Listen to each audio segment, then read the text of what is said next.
Council President and Mayor Pro Tem Marquise Harris Johnson. Thank you so much. Good morning, everybody. On behalf of the City of Los Angeles, I just want to begin by thanking and recognizing and acknowledging the great work of our first responders, especially the men and women of the Los Angeles Fire Department, who last night we all witnessed doing heroic work in the face of grave danger.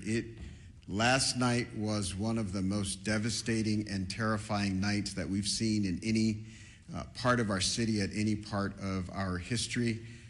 Fire literally jumping roads, taking out structures, and our public safety professionals created an environment where injuries were kept to a minimum, fatalities were kept to a minimum, and we wake up this morning with a renewed spirit that we can defeat this fire and move on to a brighter day. I want to also acknowledge the two members of the council that are with us today that represent the areas of the fire. Councilwoman Tracy Park of the 11th District, who's I think probably has about 90 minutes sleep by my count, because every time I looked on the television, you were there knocking on doors in neighborhoods, in community centers, at the shelters, making sure the community was okay. And then an absolute professional, someone who, since I've been on the council with her, has had to fight a fire almost every year. And so is a pro from the San Fernando Valley, the council member from the 7th District, Monica Rodriguez. And again, all the men and women, the firefighters are in the front, but our DWP workers are out there making sure we don't have additional fires from power lines, and countless folks, DOT, making sure the flow of traffic stays so that folks who want to evacuate can do so, are out there as well. So there's literally thousands and thousands of people working together to make this work. I want to announce a few more closures to add to the school closures that we heard and the closures that the sheriff and the supervisor read to us. Griffith Park closed today, including Lake Hollywood. Runyon Canyon closed today. The Los Angeles Zoo closed today. The Hollywood Reservoir closed today. The Hollywood Sign closed today, as well as all the roads through the Sepulveda Basin in the San Fernando Valley.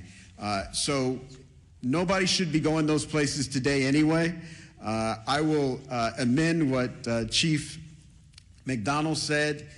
Not only if you're on the west side or in the valley, anywhere in this city, if you can stay off the roads, please do so. I live in South LA, a long way away from the fires. Visibility is less than 1 block because of the smoke. So if there is not a good reason for you to be on the roads, we ask that you leave the roads open as possibly as you can to the public safety professionals that have to do their work and will lead us out of the crisis that we face here in the city of Los Angeles and the county of Los Angeles today. Also, lastly, just grateful for the work of the President of the United States, kicked in for us late last night, who happens to be in Southern California. The governor was with us in the Pacific Palisades last night and has helped out. And a range of municipalities around the county and outside the county have come in to help where they can. And we're extremely, extremely grateful for their help in this time of crisis for our city and our county. And with that, I will ask the Director of the Office of Emergency Management for Los Angeles County, Kevin McGowan, to come to the mic. Thank you for the introduction. I'm Kevin McGowan. I'm the Director with the LA County's Office of Emergency Management. As my partners up here have said before, we're facing a historic natural disaster, and I think that can't be stated strong enough. This is not a normal red flag. We've been in partnership with the National Weather Service for days prior to the arrival of this severe windstorm. There's been amazing communication by the National Weather Service, and they should be acknowledged for all of the communication that was put out days in advance. What's critical about that is it partnered all of our public safety and emergency organizations throughout the county to begin preparations for this. And a lot of the successes we saw over the last 18 to 20 hours is a direct result of painstaking preparations that had gone into place for the last 48 to 72 hours. We still have a long road ahead of us. Our county is known with wildland fires. We just finished working on the Franklin fire. We've had the Bridge fire, the Post fire. This has been a very destructive fire season. This is just going to add to it. Our eyes are on mitigating the impacts from this emergency, working with our community partners, and then charting a course for what will be a long recovery effort. With that, I would like to introduce our Department of Public Works for LA County Director, Mark Pistrella. Good morning. Thank you, Kevin. My name is Mark Pistrella. I'm the Director of Public Works for Los Angeles County, the largest public works department in the United States. We're coordinating across the area with all our partner agencies, including, of course, primarily the City of Los Angeles, in addressing this event today. I'm going to talk a little bit about what our focus is in terms of infrastructure, and then I'll move on. Before I do that, though, I do want to acknowledge all of the residents that have either lost a home or who are being evacuated. I do personally understand what that is about and understand what kind of fear that can put into you. One thing I would recommend to you before you leave that home, if you want something to do, is to close that home up tight, close any openings, completely tight to the home, and make sure that access is open to the fire department in the event that they want to come on and do work on your property. That's one thing I've learned through the years is important. So right now, LA County Public Works is focused on water supply, the road safety and transportation system, and preparing our flood control system for the inevitable post-event, which may be flows of debris and mud. With respect to water resources, there's been quite a bit of talk in the media about the water system that we're using for suppression.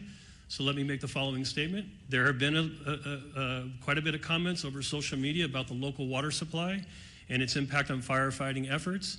There is collaboration across this region. Over 200 water retailers serve the region. LA County serves the area that in the Eaton fire area. LA City serves the area of the Palisades area. We also serve the Palisades area in the north area of unincorporated area water supply through the hydrant system. The municipal water systems that service our homes and businesses continue to work effectively.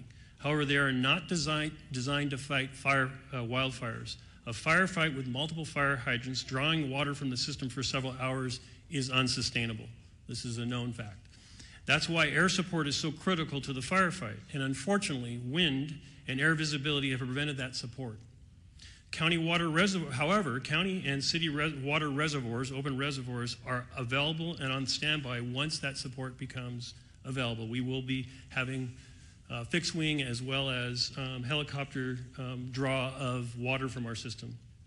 We also need customers to understand that it is really quite futile to attempt to fight fire with your hose at your house. That's not something I would recommend you do, but in fact, I would ask that you turn off your water and turn off your gas, both things before you leave the residence, so that we can continue to have that water supply for the hydrant system. The transportation system is operating with many, many closures. Those closures are meant for evacuation as well as fire suppression efforts. So we're asking residents not to abandon vehicles in streets, to not park vehicles in streets, but to leave those vehicles on your property. And we ask that you drive very carefully, because we also have the other event of wind right now. And we have numerous signals out across the area. So we need people to drive very consciously in the street system. And then the third piece in the road system and in our homes is the wind is causing massive tree fall. We have over hundreds and hundreds of trees that have fallen in the area already, and we expect more of that to occur. This is a safety hazard for you and your children, so we're asking that you avoid walking outside, avoid being under trees, avoid parking cars under trees, all the things that you can imagine that a tree can do. A tree can be just as devastating to a home and to your personal self as a fire. So please be aware that the wind event is going to continue, and the infrastructure is in place to do with that. We are currently preparing to remove that. We are removing trees as they fall where it's safe to do so. There will be a mass debris removal system put together that the county is coordinating, but we would be removing and working with the cities to remove the mass debris that's going to occur not only from the structures that have been damaged, but all of these trees that are down. So please, one of the things is make way for our utility workers who are in support of the very brave firemen and sheriff and police force that are out doing their job. We are in full support of them. So lastly, on the flood control system, this is just a quick note that yes, in fact, we will have a lot of debris. The flood control system has been impacted, that covers the entire region, by the fire. In fact, many of our facilities have been burned. One in Eaton area, Eaton Yard, where there is a debris dam there, and its facilities are currently threatened. We are looking at that and going to raise up those systems.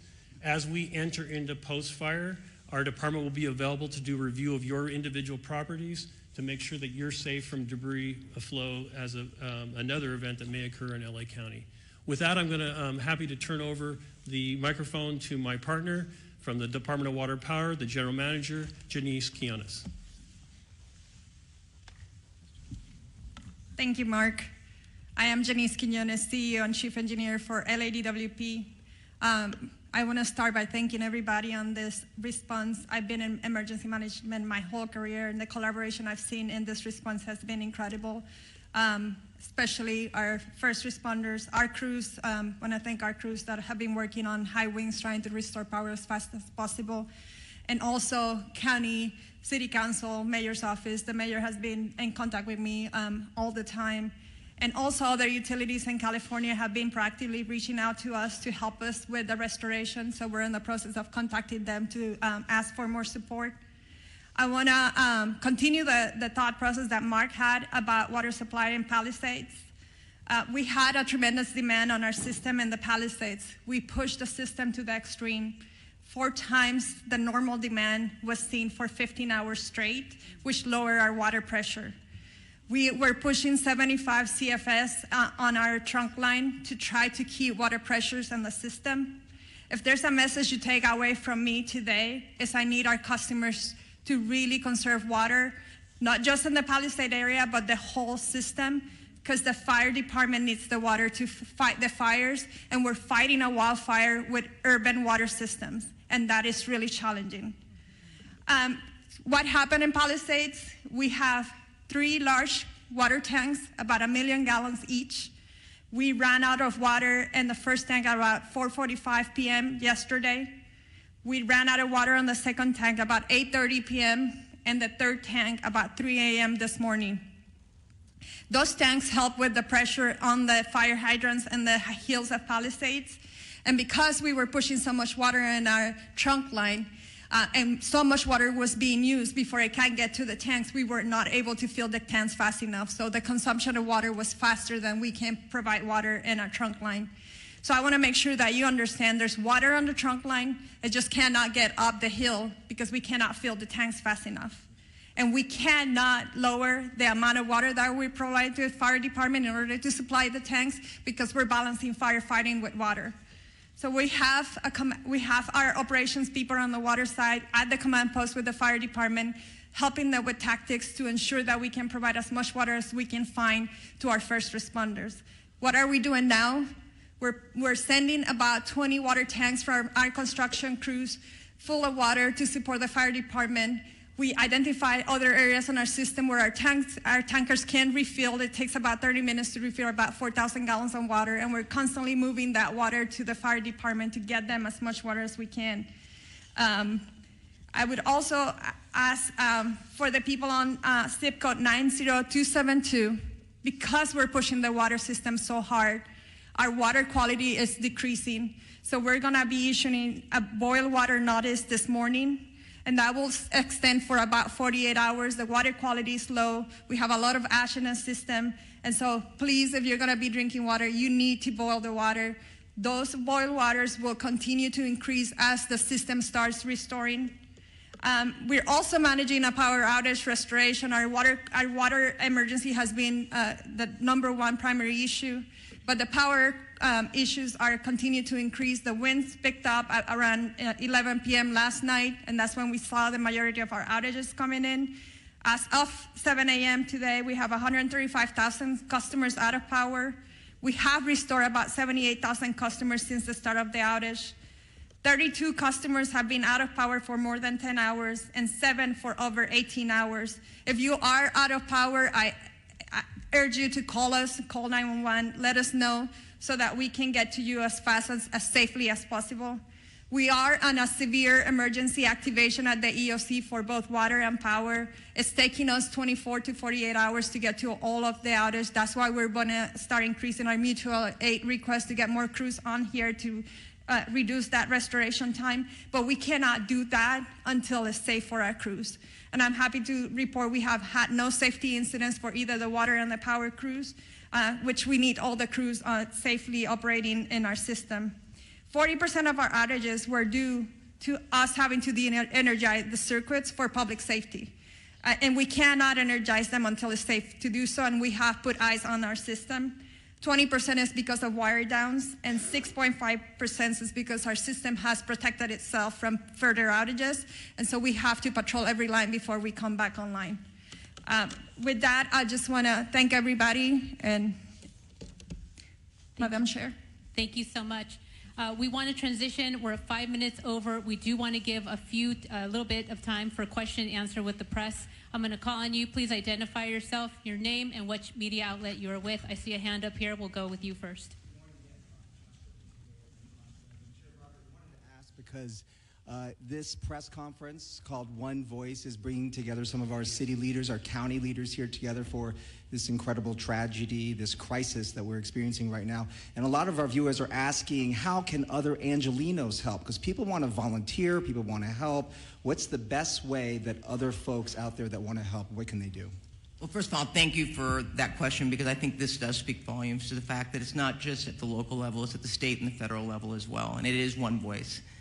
We're seeing these fires taking place countywide, which is stretching our resources. But to the public, I mentioned All Saints in Pasadena that's opened up its church to people that are evacuating, people that are not only part of their parish, but also people that are seeking refuge. I would encourage, and we will work with our Office of Emergency Management, to put together a list of what you can do to help. I know at Pasadena Convention Center, they're looking for resources, food, and blankets. Red Cross is putting that together, but we can always use more. So this is the time for us all to come together. I mean, we're trying to wrap our heads around just getting this fire under control, but make no mistake, we will put something together so that people can offer their support. You are seeing the goodness, and I know Supervisor Horvath mentioned it. With all these horrific stories you hear, you also hear stories of people that are doing amazing things to help their neighbors and their community. Thank you for that. I'll go ahead in the green shirt.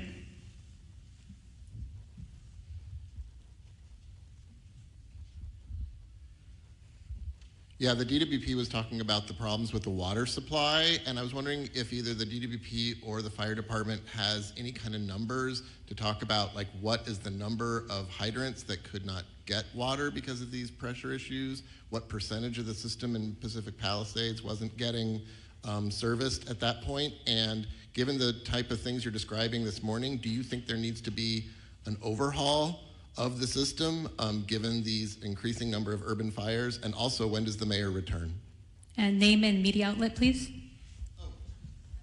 David Zahnizer with the Los Angeles Times. So, Chief, please correct me if I'm wrong, but we were trying to keep water at all altitudes on the Palisades, and I think about 3 in the morning, that's when the hydrants went dry above the Brentwood area.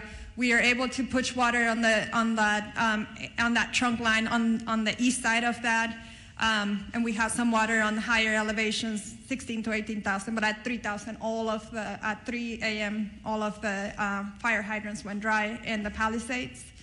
To your question of climate resiliency and how do we need to update the system, I would say that that is true. We were talking with the county supervisor and Mark on how are we going to change the way we operate our water systems for events like this. This is an unprecedented event. I think the 2011 winds was significant from a power outage perspective, but the fires have really increased the response complexity of this. We had crews trying to mitigate this, and we had to evacuate. We worked with fire department to try to get back in and try to fill the tanks again. It wasn't safe to do so. So you're managing the fires, you're managing the power outage, and you're managing the water needs because it was an urban wildfire firefighting.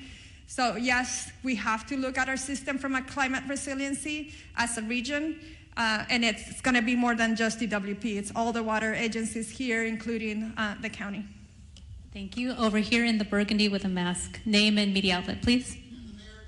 Real quick, I can speak on the operational side of the hydrants. We don't have a specific number to the hydrants. We do know that it came in phases. Now, our firefighters always have a primary plan, a backup plan, contingency, and emergency plan. So oftentimes, just so that the public is aware, in large brush fires, water supplies are normally limited. So with that, our apparatus do have the ability to draft water if we need to out of pools, ponds, any type of water resource. We also utilize the water tenders, in which we spoke about a little bit earlier. So with that, I just wanted to clarify that. In regard to when the mayor is returning, I spoke to her this morning at 4 o'clock. She's on her way for the last leg of her journey back home from Dallas, so her ETA is right around noon. Thank you. Go ahead. Buenos dias, everybody. Ali Santana with Telemundo 52. For Chief Crowley, Chief Maroney, where can people go to donate food, water, supplies, and for Superintendente Carvalho, Sheriff Luna, and CEO Quiñones, just something in Espanol for our people in We will do something in Spanish right after we conclude over here with a couple of Spanish speakers regarding the volunteer information. Sure. So thank you for the question about the donations. I know we spoke about that earlier. Just a touch point for the community. We are so grateful for the community's efforts in regard to donations. Now, what I do want to be mindful about to make sure that we share is please listen to the direction of where those donations, either through money and or food, any type of donation, it can become problematic if the public starts to just drop things off. So we are putting together a strong plan from our Emergency Operations Center. We're at the highest level at this point. We're coordinating with the county as well. So stand by for more information. We want to be very purposeful and strategic in how we're going to collect those donations, and they are welcomed. Right over here with the glasses and the gray, right behind you. Over here with the hand up. Thank you, sir. Scott Snowden, Santa Monica Daily Press. Question for Ms. Horvath. Are there any forecasts or predictions at this point for the economic impact of this? There are no early numbers of the economic impact, but we are already exploring how we can do, for example, a business interruption fund, as we have done in other states of emergency. We know that there are many businesses that have also been impacted, in addition to the people who are experiencing difficulty in their homes. So we are looking at what resources the county has available to support on all fronts. But thank you for the question. Lastly, do you think this will affect insurance companies in their approach to house owners going forward? I believe it already has, and the conversation is ongoing. As I shared earlier from the insurance commissioner, I know this is an ongoing conversation in his office, and he has provided that information and welcoming phone calls from folks who do have questions about insurance impacts as a result of these fires. I do know that yesterday, through the help of our chair, the county declared a state of emergency, as did the governor, and I know that there are other states of emergency that will be declared in order to make sure that all residents are able to readily access everything that they need to in response to these claims. Thank you. We need to move on. Right here in the front, young woman with the hand up. Hi, Grace Tui with the Los Angeles Times. I was hoping one of the fire chiefs could talk a little bit about long-range spotting and how far we actually saw embers jumping from one fire to other spot fires. And then additionally, we heard repeatedly fire crews requesting help back up and not having enough crews. Were you guys prepared enough for this? Did we have enough resources to fight these fires? Thank you. Thank you for the question. So I'll start at the end and work back. No, LA County and all 29 fire departments in our county are not prepared for this type of widespread disaster. There are not enough firefighters in LA County to address 4 separate fires of this magnitude. We were prepared. We did get state pre-position resources that came from Northern California that were up in the Santa Clarita Valley. We did hire additional firefighters from the LA County Fire Department and pre-position them in the Santa Monica Mountains. The LA County Fire Department was prepared for 1 or 2 major brush fires, but not 4, especially given these sustained winds and low humidities. Like our Director of Emergency Management said, this is not a normal red flag alert. People were calling for help. We tried to get them the help that they needed. LA County right now, like the LA City Fire Department, is prioritizing life safety, but we're also engaging in structure defense, perimeter control, and aerial operations. Remember that the LA County Fire Department has 13 aerial assets available to it. In addition to our agency-owned helicopters, we have our 2 CL-415 Super Scoopers and our CH-47, which is part of the 3-county QRF. So we're prepared to keep fighting the fight. Like I said earlier, I've requested additional resources, not only from Northern California, but from out of state. We did that last night, yesterday. So we're doing the very best we can, but no, we don't have enough fire personnel in LA County between all of the departments to handle this. Thank you. Thank you. And we have a couple of just quick questions. I just want to also acknowledge that that came down from Sacramento State Senator Ben Allen and Sasha Perez, as well as our Santa Monica Mayor Negrete, who's also present here. And I know that Congressman George Whiteside is flying in from Washington, D.C. He represents the Sylmar Santa Clarita area, and so we appreciate you all being here. Thank you, and Chair I think Barker. someone from the mayor's office would like to go ahead. Thank you, introduce Supervisor. Thank you, appreciate it. Good morning, everybody. Celine Cordero, Deputy Chief of Staff to Mayor Bass. I just wanted to step forward and address the question about the mayor. The mayor will be on the ground shortly, very shortly this morning, and engaged. But I want to assure the community and the city, our mayor has been actively engaged 100% of the time, the entire last 24 hours throughout this unfortunate event and crisis.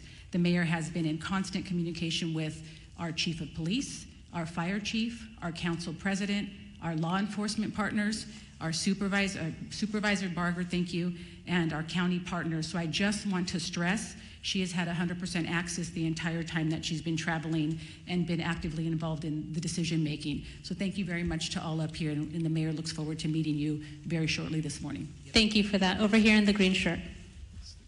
Good morning. Stephen Coleman, KABC. You mentioned 4 fires. I'm aware of 3. Could you describe and characterize the 4th fire? County fire? Yes, I can speak briefly on that 4th fire was a Woodley fire, which is approximately, it was a smaller fire. We threw a lot of resources at it. It is under control at this point. We'll push that information out to the media so you have the very specifics, but we're calling it the Woodley fire.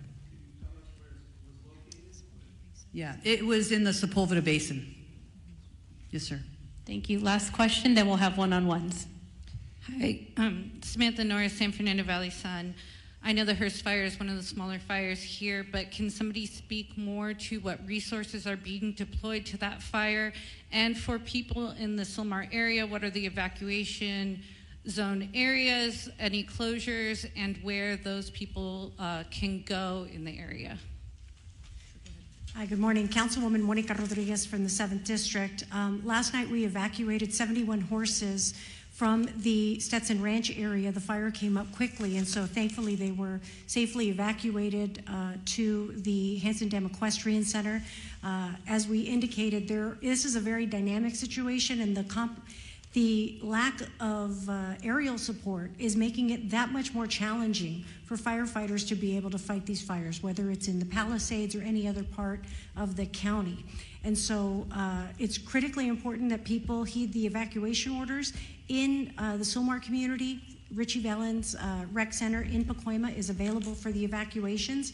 Currently, there is 80% vacancies, so there's still capacity for people to evacuate there.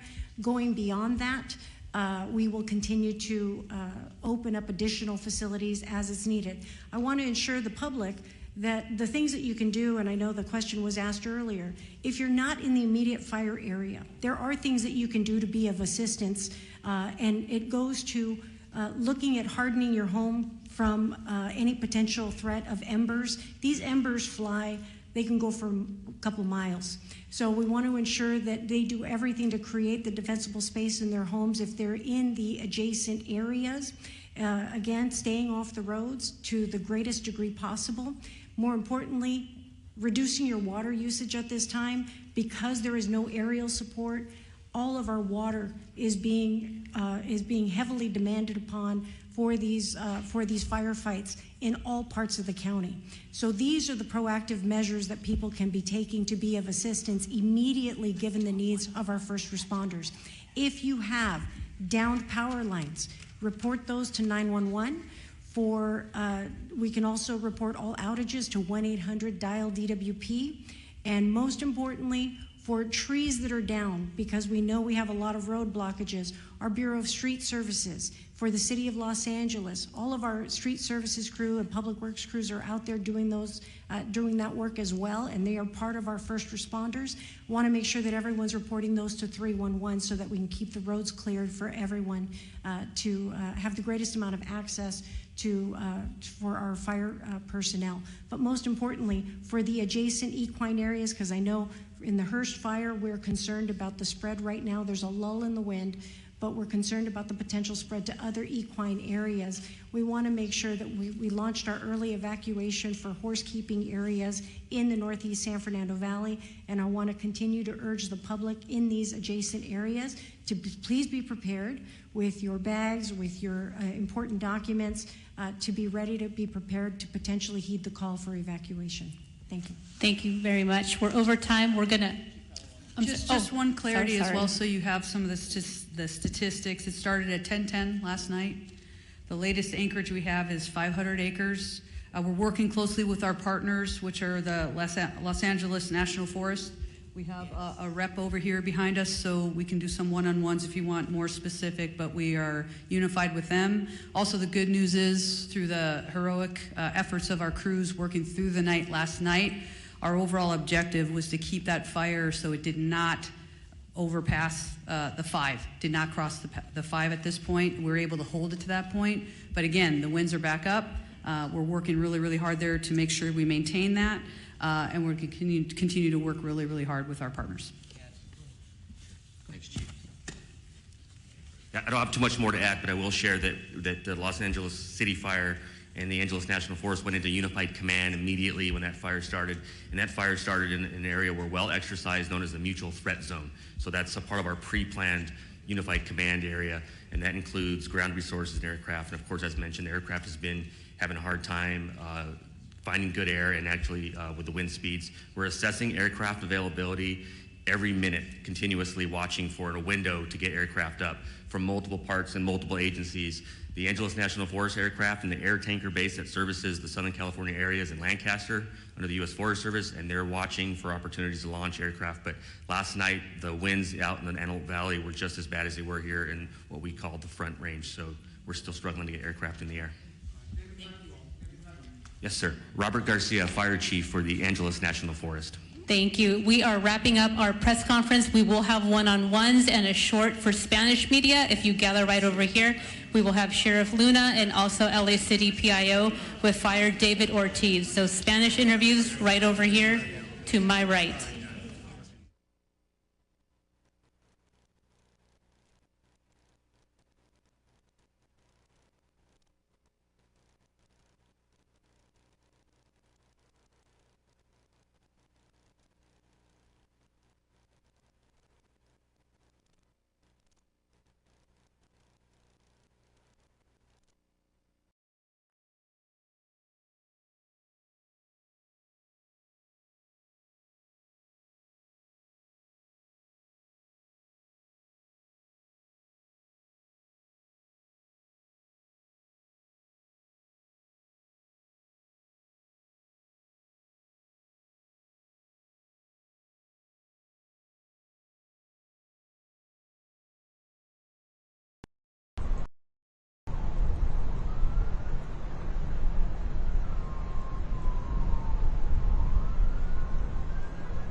Go ahead.